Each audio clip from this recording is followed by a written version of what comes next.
Cool. Hi-ho, everybody. My name is Patrick McKenzie, and if you didn't get it from the brief conversation earlier, I'm a bit of a geek. I used to run a World of Warcraft guild. I have more points than almost anybody on Hacker News. I've used prediction markets for 20 years. I don't know that I'm necessarily good at any of those things, and yet somehow I ended up running a major portion of United States infrastructure for finding the COVID vaccine in 2021. This is V. Yeah. I am a blogger, currently mostly on Substack, and I somehow ended up doing a large percentage of everyone I know's COVID information processing during that time, including processing the information coming from what Patrick did. And now I do that writing about AI. Yeah. So let's see, what's the connection between this and the conference? One, it is what we make of it, so yay. Two, I think epistemology actually matters. And as someone who spent far too much of his life online over the last 20 years. It often feels like a game to me. Hacker News comments like number go up, this is wonderful. But yet our views on the truth of the world and whether we are capable of moving those truths in useful directions actually are impactful things. And so the one of what felt like a hinging moment in my life was on about January 20th, 2021. I was writing a memo, and I'd written a lot of memos before. And this memo had a line like, this hackathon project that we started a couple of days ago feels like it has a 1% chance of successfully saving 10,000 lives in the COVID pandemic. And so the expected value of 1% times 10,000 is trivially 100 lives. Therefore, we should be doing almost anything within our power to accelerate this from the current level of hackathon project to running infrastructure for the United States of America, despite it looking like manifestly unlikely at the moment we will successfully be able to do that. I think we asymptotically approached doing the thing we set out to do. And so here's some of the story, and you will prompt me if I start going in unproductive directions or you have a better view of outside the weeds than I do. Sounds like a plan. Let's begin. Awesome.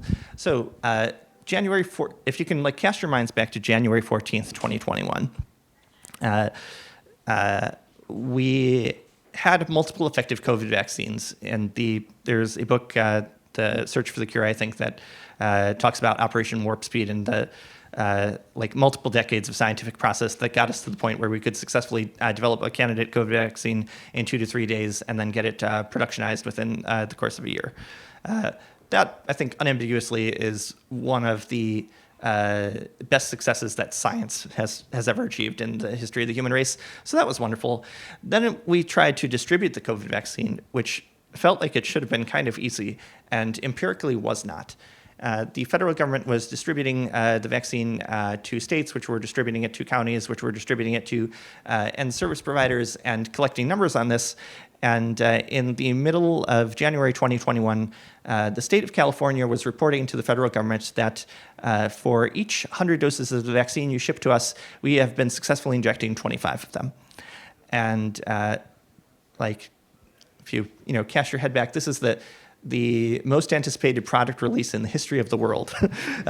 This is these vials are plausibly the most valuable thing on a unit per unit basis that is not literally a nuclear weapon. How do we not know where the freaking vials are? And I will say, not for the first time during this, that the true numbers did not probably accurately reflect the ground state, because the thing we heard from the state of California later was we didn't actually put that much effort into counting at the moment. We started putting more effort into counting after Bloomberg put up a dashboard which showed California as the 49th state in the nation at effectiveness of this, and the governor yelled at us. So we started to get better at counting after the governor yelled at us. And I said, oh, so what do we think was the true number? Well, we don't know what the true number was, because even with governor yelling at us, we're not that good at counting. Many mind-blowing things happened that year. So as somebody who had no special insight on this problem other than being a tech blogger who was in central Japan at the time, I said, it's kind of crazy that the state of California has no one capable of tracking Amazon deliveries and then putting them on a website, because that is a thing that the tech industry is abundantly capable of. I think like even if your logistics system is borked beyond belief, there's like a finite and relatively low number of places that the COVID vaccine can actually be administered. You should just call all those places and ask them, do you have the COVID vaccine today? Write down all the yeses, put that on a website, and like continue this until no one cares about the answer anymore. And I basically tweeted that out. And a gentleman named Carl Yang, who's not here, but I believe to be in Indonesia at the time. It turns out he was physically in the Bay Area, but working Indonesian office hours, because that's what one does in tech, said, hey, this is a cool idea. I'm going to pull like 10 buddies from the tech industry into Discord and start hacking on this. And we launched the next morning with a website backed by a spreadsheet that would basically search box, where are you? We'll attempt to direct you to the COVID vaccine for people that are eligible to get it in your location at the time. That turned out to be its own ball of wax. But we launched the next morning. We had no data for the website. How are we going to gather the data? I think I made literally the first phone call to the Walgreens pharmacy at 4th and King in San Francisco. And it was a very sophisticated phone call meant to defeat their security procedures. I said, can I speak to the pharmacist? I spoke to the pharmacist. Hey, could a 65-year-old get the COVID vaccine from you right now? And they said, oh, no, we don't have it. Check back in 2 weeks. I'm like, great news, everybody. The U.S. Healthcare system will tell vaccine inventory information to literally any idiot on the phone with them. We are that idiot. Let's go. So we scaled it up, and things took off somewhat meteorically. We made a couple hundred phone calls on the first day, found 23 locations in the state of California that were actually capable of administering the vaccine. Got some positive press about this. By day 5, the state of California got in touch and said, could you please tell us where our vaccine is? Which was an alarming phone call to get. And I guess worth asking why, it is not the case that the federal and state governments of the United States are completely incompetent. How did it actually happen that the state did not know where the vaccine was? Partly and by the way, a fellow Vaccinate.ca volunteer back there, Dave Kasten, who has been in government all his life, he has a much more nuanced point of view than I do on this, being the tech guy. My articulation of the nuanced point of view. For institutional constraint kind of reasons, the ability of the government to do something novel really, really fast is relatively low, and the government sort of underpredicts its own ability to do that. And so when it finds a problem that is shaped like that, it attempts to reach out to partners that are on the blessed list of partners that are not absolutely insane to work with. And in this case, that was the public health field in the United States, because everybody trusts public health officials. Why wouldn't you? And so it was okay, the federal government has successfully incentivized the creation of this medicine. We are going to just give box of it to the public health people and ask them to do a vaccination campaign. Here comes the rough part. One, public health officials are incompetent about running vaccination campaigns because they don't actually do that very often, despite the fact that they had written procedures for this. Most of them utterly ignored what the written procedure said. Two, the people that are capable of administering healthcare at scale in the United States are largely for-profit businesses that are in the business of administering healthcare at scale.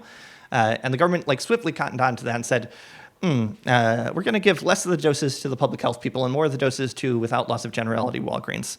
Unfortunately, Walgreens has a very large business and a very large responsibility for administering many drugs for many conditions in the United States. They will physically administer or assist in administering a large portion of all the drugs taken for all the things. And they didn't consider COVID very important relative to all the drugs for all the things. And a way that you can convince people hey, this thing I want you to do is important, is to pay them money. And so the federal government said, for each COVID shot that you successfully administer, we will pay you the massive sum of $40. And they're like, wow, have you seen the prices of the rest of the thing on the shelves? That isn't a really motivational amount of money. So we'll administer that thing, but we will not make it an institutional priority. In fact, we will make it an institutional anti-priority because we perceive outsized brand risk for... The thing I'm about to say is very fucked up. warning, we perceived like outsized brand risk across our entire portfolio for getting too good at administering the COVID vaccine. How could that possibly be true? As of January, we were acutely constrained on how much of the COVID vaccine actually existed in the world. Even under any prioritization scheme, we just didn't have enough. And so people were going to hit scarcity. And Walgreens was acutely aware of that and did not want scarcity to be associated with Walgreens.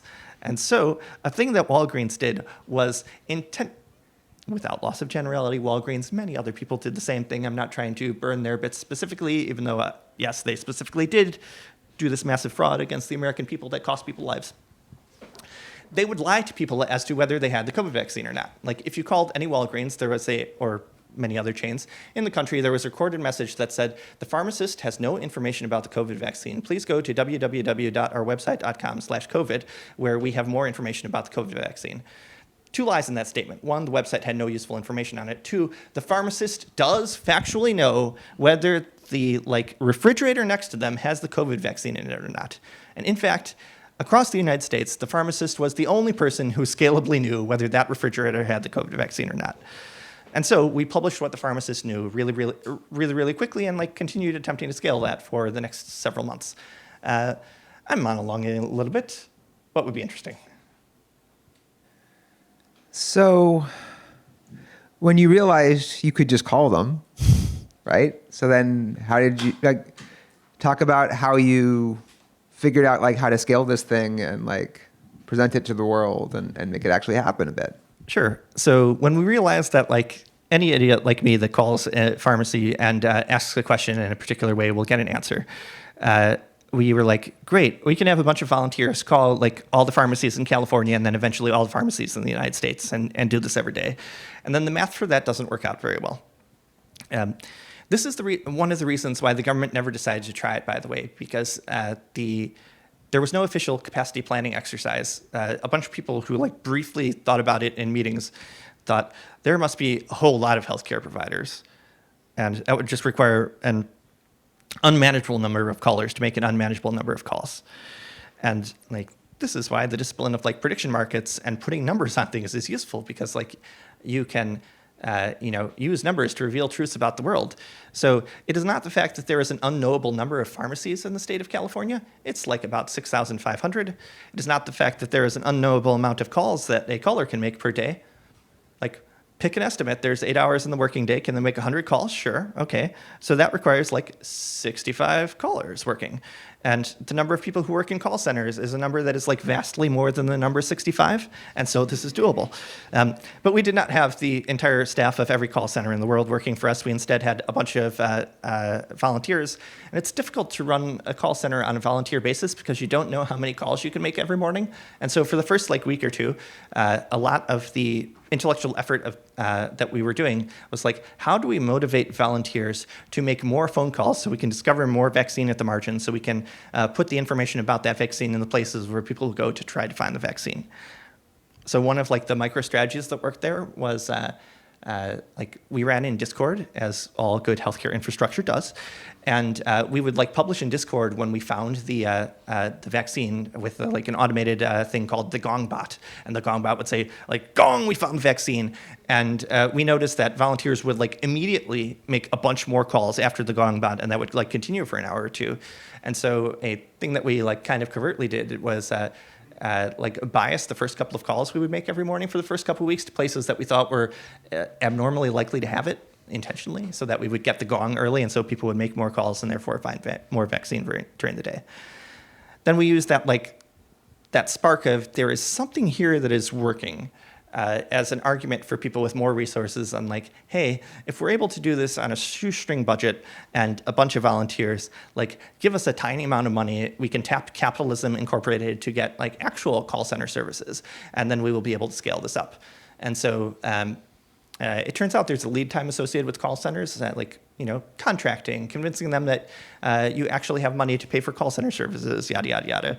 So the first thing that I did was begged and pleaded with a bunch of tech CEOs and said, you already have a call center. Business in some of your business lines is down right now because pandemic.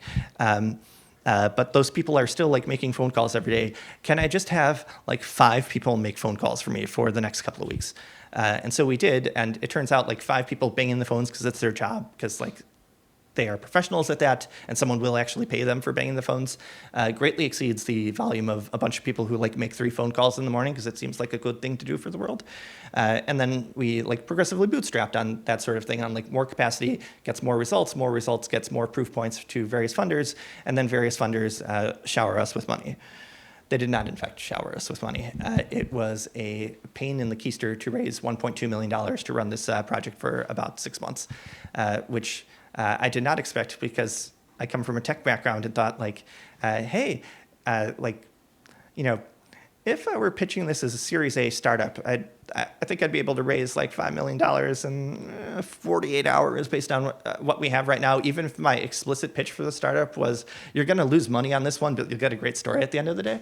And it turns out that for various institutional reasons, charitable and government funders were like much more reticent rather, to cut materialized size checks. And for their own reasons, the tech community, while willing to back this to the tune of $1.2 million, was not willing to like jump into it with the full resources that they could have done if it was this was like really important to them. So, do you feel like there are other people who like it's really important to, who like it's interesting to note didn't step up? Oh yeah, we're on the record. Yes. So let's start with the self-criticism close to home. I don't think I performed up to my own expectations during any part of this. As a speaker for the tech community broadly, I think tech vastly underperformed. There's this one company, their name is irrelevant, but you know them, that essentially had a project plan for Vaccinate CA internally before any of us like literally woke up to, this is a cool thing that we should probably do. And the project plan went up to like middle management. Now, the default outcome for a project plan going up to middle management is like no one achieves activation energy to like push go on the project plan.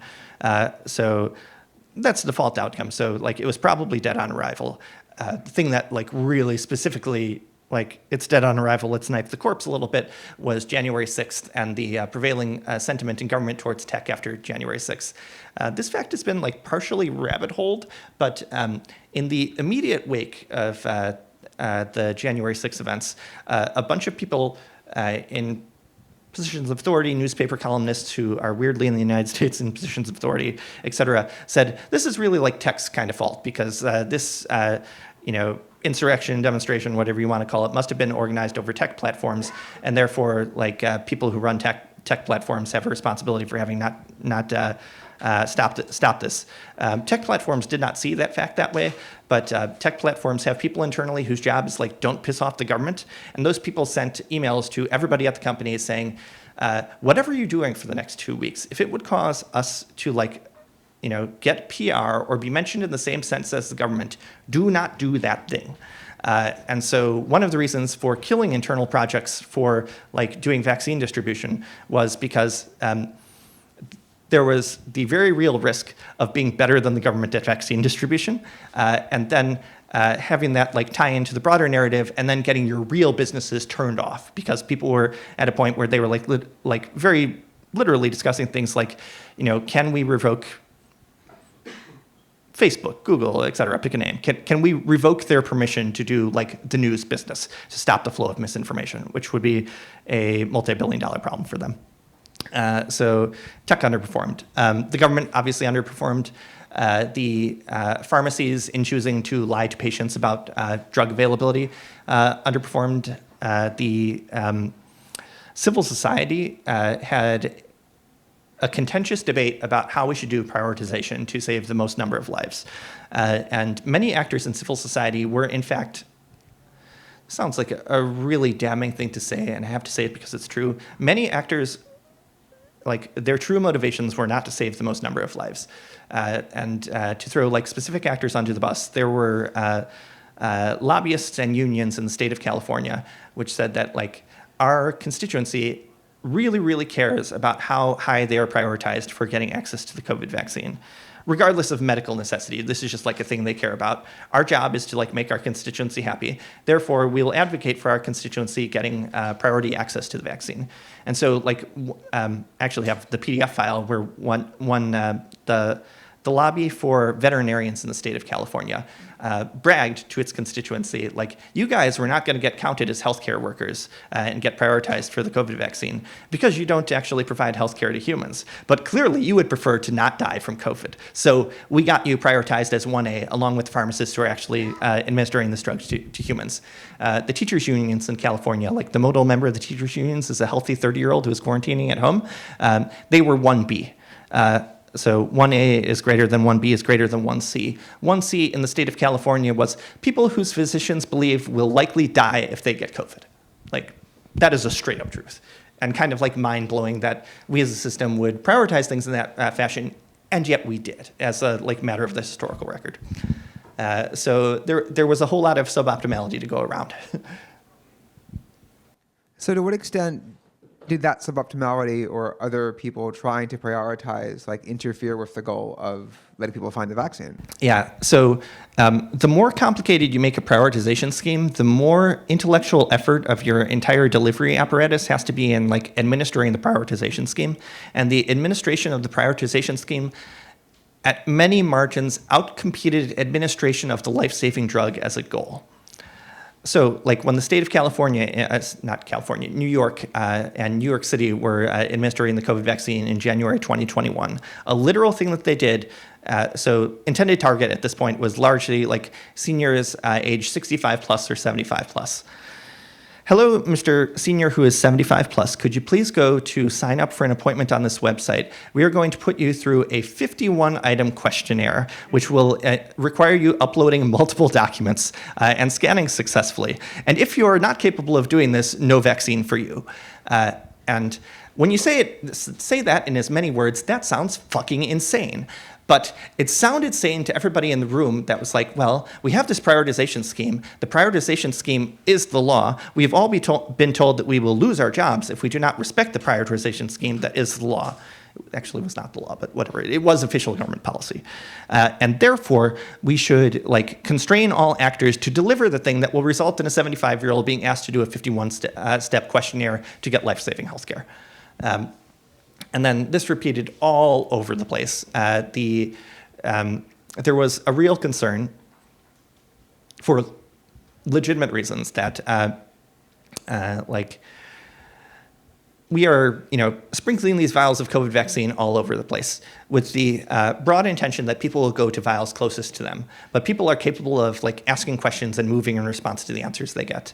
And so there was a concern that like people who are relatively able to access information and transportation, say rich, sophisticated, et cetera, will move from the place that they are right now to a place where we have put vaccine vials, which we intend to go to people who are not rich, are low sophistication, do not have access to transportation, and they will quote unquote steal those doses.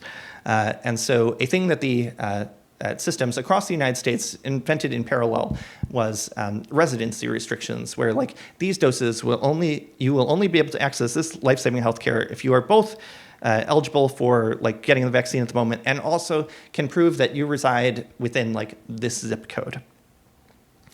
Now, if any of you have ever read literature about like voting rights in the United States, a thing that literature says frequently and at length is that people who are less sophisticated, less rich, less socially established, more likely to be immigrants, et cetera, every axis of disadvantage you could think of, are less likely to have something in their pocket that will prove that they reside in an area to the like satisfaction of a bureaucratically motivated person.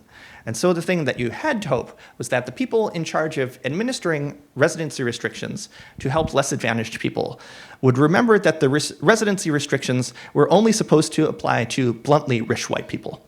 However, it is illegal in the state of California to say that in as many words. And so the state institutionally decided in literally hundreds of places, we are going to lie about that being our true intention. Residency restrictions apply to everyone.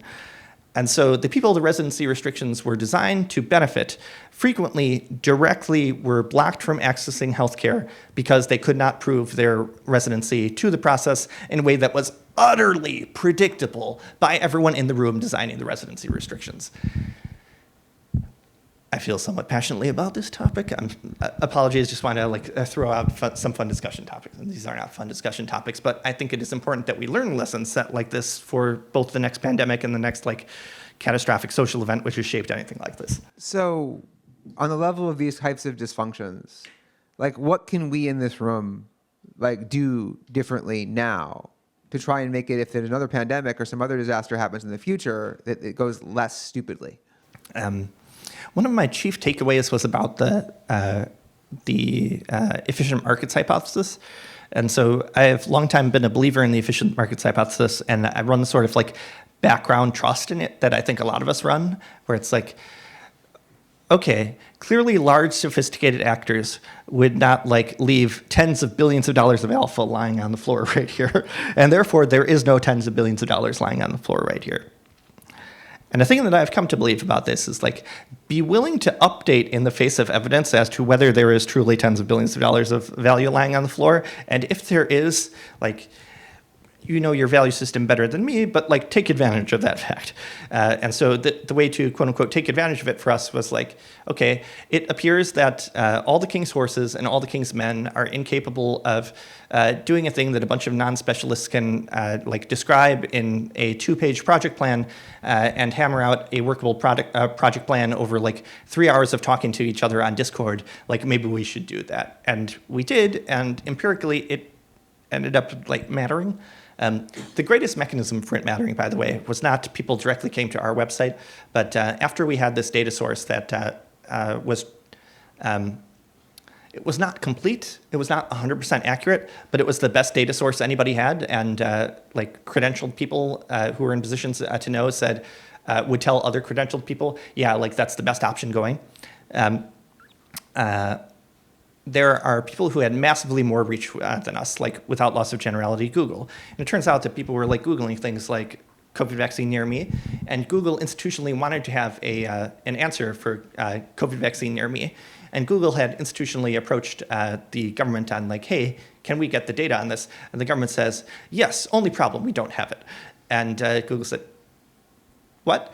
And then they said, well, we have this thing that is not that data, but is kind of like that data. And Google asked a bunch of questions which rhyme with, okay, let's check your epistemology here. How do you think that thing that you want to provide us is actually true? And the various people that Google talked to who have many more PhDs than I am and have been working with this in their entire careers and doubtless did some important things in the last couple of years, said basically, yeah, we have no clue. And we also chatted to Google and we said, we have an error correction process here. Here is how we describe it. Let's walk you through how we have done this in a few dozen cases. And Google's you guys seem to know what you're talking about. Can we put your stuff on google.com? And we said, we would very like people to be able to Google the location of the vaccine. And so made that happen. And so from about March through about August, when we stopped doing it, if you Googled for the location of the COVID vaccine, you we're not getting the best sense of the United States of America on where the COVID vaccine was. You're getting the best sense of us because absolutely mind-blowing statement that I had to make to a number of people that were investigating this. They said, can you compare, so there was a federally blessed initiative, which I don't want to throw too much shade on. The federally blessed initiative had at one point a data set. They said, can you compare your comprehensiveness and accuracy to the federal data set? And I said, yes, I can. We are a strict superset of the federal data set, except in those cases where the federal data set is wrong. And they were oh, wow. In how many cases is it wrong? We're predicting 7% right now, but our confidence level, goes up. And they're how do you know it is wrong? Well, we called the people that the federal data set says it exists, and when they don't factually exist in the actual physical world, we mark that as wrong. A true fact, the federal data set said that one way to get the COVID vaccine is to go to the pharmacist at blah, blah, blah prison, which is in fact a way to get administered the COVID vaccine, but is not maximally useful to people who are not imprisoned. Or the federal data set had institutional constraints around it. One of the things is that, it's this little long story, but there's an anti-vaccination movement in the United States. Back in when people were talking about just the flu vaccine, occasionally people who administered just the flu vaccine got like nasty grams from people that are in the anti-vaccination movement. And so back in like 2011, 2012, people who were pharmacies that were working hand in hand with the feds with regards to administering the flu vaccine extracted a promise from the United States government. Like, we will tell you which of our pharmacists, like humans that have names and phone numbers and address that they work at, have the flu vaccine. But you can't tell that to anybody else because we don't want them getting stalked by like crazy anti-vaccine people. And in 2011, 2012, the federal government says, yeah, sure, sounds reasonable. That checkbox persisted into the world of like 2021 for the COVID vaccine. And there were like actual discussions on, can we renege on this promise for like not telling people that the COVID vaccine exists at this like particular commercial pharmacy? Because it seems like directing people to that would be useful. And a bunch of people who looked at this seriously said, I don't think I personally have the authority to renege on a promise from the United States of America to, without loss of generality, Walgreens Incorporated. So I will not renege on that promise. And then a bunch of technologists looked at it and said, okay, so the contract says what the contract says.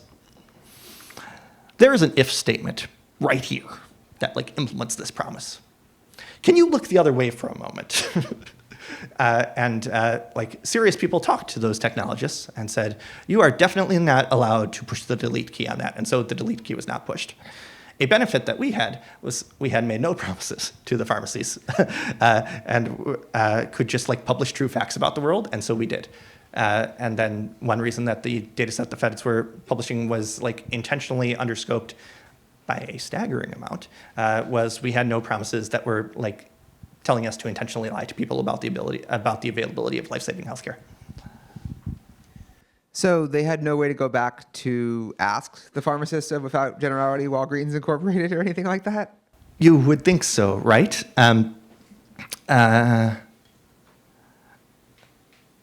A spicy thing that I might tweet at some point is that it's funny that we use the word agency in two very different ways. Like, agency applied to a person is someone who is very capable of doing things, and agency applied to an institution is one that is not capable of doing things. The maximally charitable version is they had an awful lot on their plate.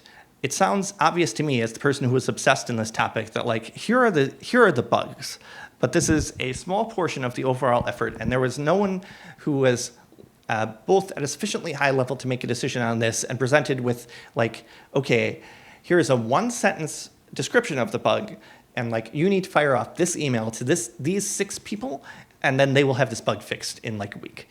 In things that did match that like pattern of truth in the world, the government was actually strikingly reasonable with respect to how they did things. Like a thing that the California government cared a lot about, because California polity cares a lot about it, is you cannot condition access to life-saving healthcare based on whether someone is a legal immigrant or a citizen of the United States or not.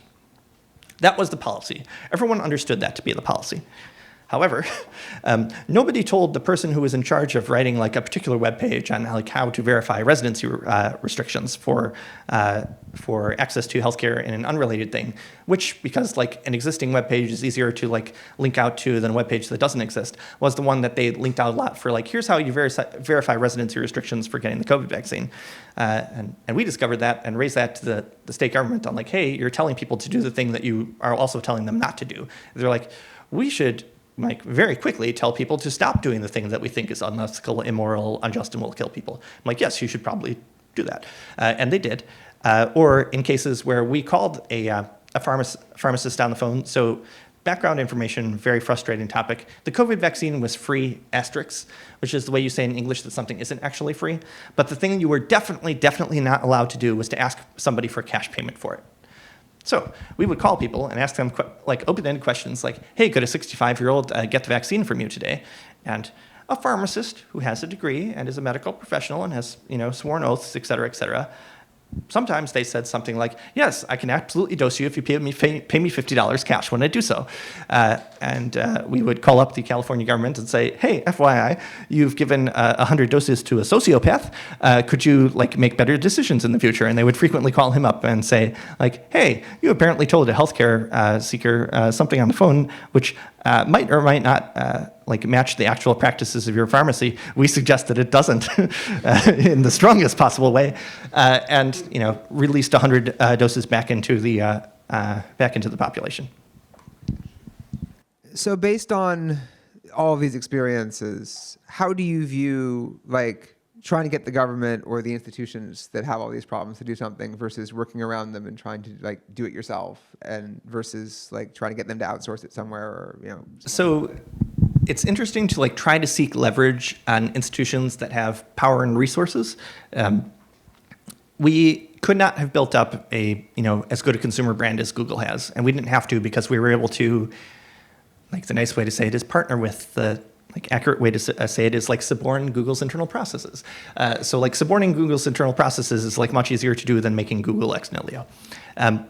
So like as a pattern for achieving your aims in the world and like exercising power responsibly, it's useful to like understand these ways in which institutions like kind of break down around the edges and sort of like exploit those breakdowns in a way that you can achieve your goals.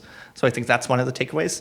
Unfortunately, like verbalizing that takeaway out loud does not get you invited to the best parties in the future. So use this knowledge responsibly, but a useful thing to learn about the world. On getting the institutions to understand, like we made a absolute clusterfuck of decisions back in 2021, and we should not make these same decisions in the future. Possibly more people have had success with this than I have. The internal takeaway from a lot of these institutions, which I've heard because they have told me, is like, we are like damn proud of how well we did in early 2021 in getting that vaccine out. California had a state-based website that was My Turn that was supposed to get you appointments to get the vaccine. It launched several months into the vaccination effort. The people involved with My Turn consider My Turn an almost unqualified success. Like this is one of the crowning achievements of California tech policy since California has been a state. I won't say I don't know how to work productively with people who have that view of the world. I can work productively with people who have that view of the world as long as I don't talk about that view of the world and do not weight their opinions of how the world works that highly, but instead ask them to do like specific things and get those specific things done. So how does one go about like getting specific things done then, would you say? Choose to do things versus not doing things is a vacuous answer to this question, and yet there was like a very real risk that a somewhat silly but true narrative of this experience is like I tweeted and then a 501c3 happened, and then that 501c3 went and ran a portion of US policy on this, which is literally true, but like misses a lot of internal steps. I think like it was entirely possible that I tweet and absolutely nothing happens, but for like one guy who was like 22 at the time, Carl Yang, deciding to like spin up a Discord server and invite 10 people to it. And so like tweeting is better than not tweeting, spinning up the Discord server is better than not spinning up the Discord server. Doing a hackathon project is better than not doing the hackathon project. And then like at the point where the hackathon project, where I thought, to the best of my estimate, it's like 1% times 10,000 lives. Like choosing to do the thing that seems obvious, if you like expected value of 100 lives for going down door A versus door B, I go back to work on Monday. Like choose door A. So if ever, you've done the math and you think you're well calibrated and it sure seems like doing something has an expected value absurdly higher than not doing something, then do the something, which seems like a vacuous thing, and yet needed to be told to me at many points in my life, and so I am telling it on to you. Also, I'm telling you that you have like explicit permission to do the thing. Nobody, at no point during this entire experience did someone say, "Good news, Patrick, the duly constituted political and moral authority of the United States of America says, yeah, go fix our COVID policy." And to the extent that like I underperformed here, it was waiting for somebody to come over and say that. If I had to do over, one of the things that I think I might have done over in that do-over was explicitly say very early in the process, we are the official, the official solution of the United States of America to this, and just wait for someone to say, wait, no, that's me, like not you. And then when as like we ended up sort of collaborating with the White House on this. And it is much better to collaborate with the White House from the perspective of, hey, we have this super successful official, United States solution to the COVID problem. Do you want to get credit for it? Versus, hey, could we get your permission to do this thing that is nothing but downside risk from your perspective? By the way, the White House and people in like official Washington largely don't believe that the United States federal government is capable of making a website as a result of healthcare.gov. That seems like a crazy thing to believe about the world, but it is very instrumentally useful to understand that that is a thing that they believe passionately in their souls about the world. And given that many of you are capable of making websites, like the ability to trade with these people, I can make a website. You have nuclear weapons. Would you give me nuclear weapons? To be clear, this sounds crazy, but it sounds like you believe that they're right. Because of the environment they find themselves in and the institutional constraints, it is factually the case that the United States government cannot first-party make a website on any useful time frame. Again, they try to shell out to who are blessed institutions that we think can make a website. And again, I don't want to throw these people under the bus. That the White House and the CDC like tapped an existing initiative for like, you are America's blessed solution to this problem. That existing initiative was not us. At the time that they tapped this initiative on the table and said, President Biden is going to get on television and tell the American people to go to vaccines.gov. You will be vaccines.gov. You have all the power, all the blessing, all the authority. Tell us what you need. It will be done. Their engineering team was 2 undergrad interns. And then all the people were like, hey, healthcare.gov like flopped violently when we did the same, like everybody attacked it at the same time. So we will staff 20 engineers on your 2-engineer team explicitly to like, you're basically one job, the 20 engineers, is make sure it doesn't crash on day one due to the massive load that will be on the system. And technologists are in the room are like, it's a read-only website. That is not a 20 engineer problem. That is not even a problem. What is your view of the world that makes you think that this is a problem like healthcare.gov was a problem? And unfortunately, the true view of the world is like the people making that decision do not understand that like different websites are different technical artifacts from each other. They're like, that's a website, that's a website. When presidents tweet about a website, that website crashes. That's just a thing in the world. And so we need to make this the special, like, super military-grade encrypted version of a website that does not crash when the president tweets about it. So given we're at a prediction market conference, it would be a mistake, I think, to not poke at that 1% estimate that you made. Yep. Like, where did it come from?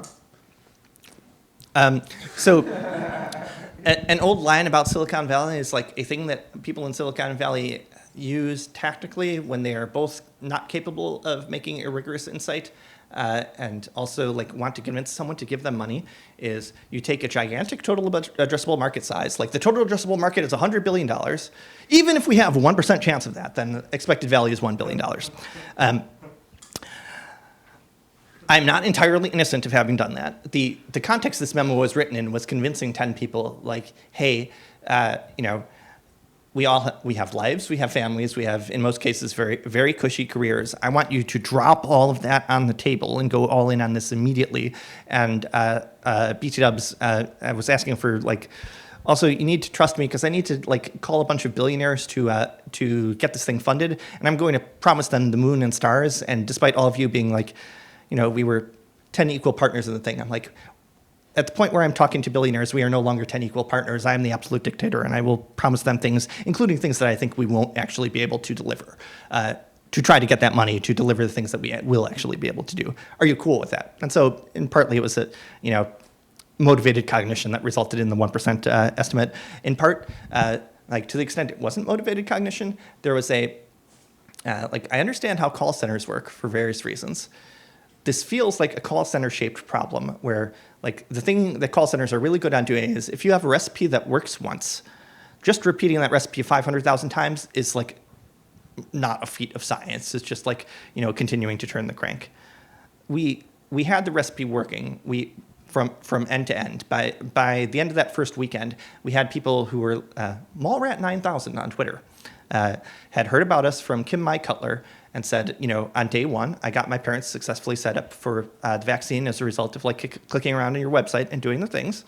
Then on day 4, they actually got the vaccine, both of them, and I cried about it. I'm like, okay, so, multiply that by case fatality rate. We've saved like some percentage of lives with respect to those 2 people specifically. And how many anecdotal reports are we getting about this? We're getting a lot very quickly. 60,000 people are accessing us every day at this point on like day 3. I'm like, okay, startup math kind of applies here. I don't know exactly what the path looks like from going from right now to we coat the state of California and then coat the entire United States. But there very plausibly is a path if we execute well on it. And we executed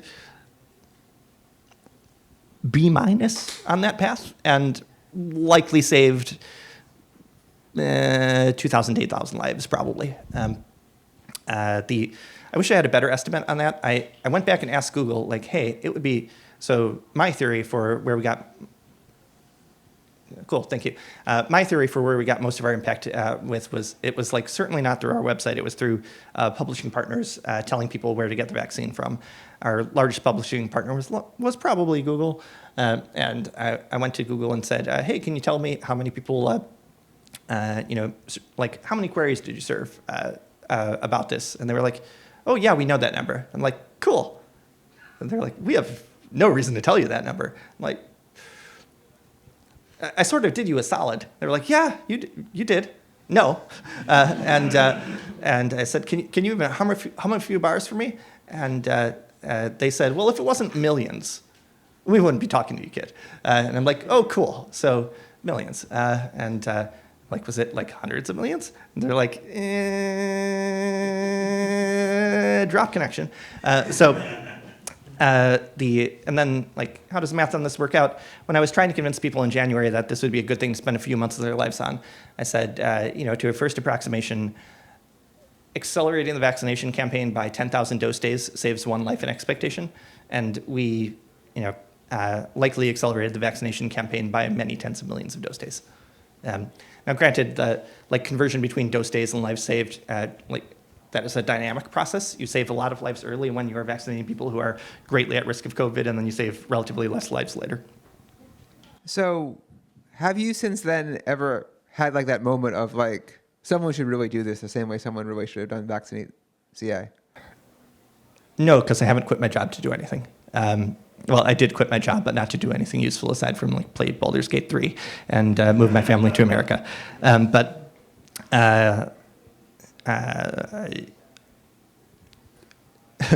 If I ever feel that strongly about something again, I will not be shy about telling the world about it. So like maybe follow me on Twitter or something. Twitter, by the way, tremendously underused, underappreciated platform for like achieving actual aims in the world, and I really, really hope that it doesn't die. It is a singular thing that you can like get both 10 random geeks into a Discord as the result of tweeting something. Like that's kind of cool, but that's within our models for how the world work.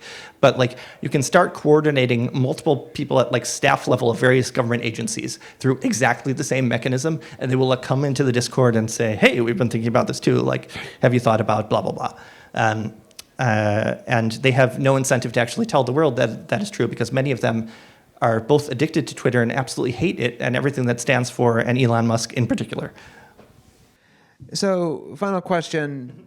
In the course of this process, what are some like little details maybe or things that would not be obvious to people about getting to be respected by and work with these institutions, especially the federal government, that we wouldn't be aware of so that we can keep them in mind for the future? So imagine that there is this like existed list of institutions that are trusted. Trust can be like passed through onto people. And so like the government largely trusts the media for reasons, I don't know. If you have the characteristic, this person has good press, then the government will be astonishingly likely to say, yeah, you probably know what you're doing. So we very intentionally engineered like a successful PR strategy for ourselves in the first couple of days. And one reason the state of California worked with us was like, oh, you guys have good press and we could really use a win right now in the press. We will glom onto you. Another reason was like, all organizations are made up of people. People know people, and it happens to be true. There was like somebody in the California state government who knew one of the co-organizers and was like, yeah, you probably aren't axe murderers like all those other techies. So yeah, I'm willing to like drop you some hints and maybe advocate for you and yada yada. So make friends, get good press. The entire story is written in a magazine article, the story of Vaccinate CA, if you want to learn some of the details. And if you ever want to hear the stuff that I will not put out in public, I don't drink, so I can't say get me drunk, but come up and talk to me anytime. I love talking about this thing. And thanks very much for your time and attention today.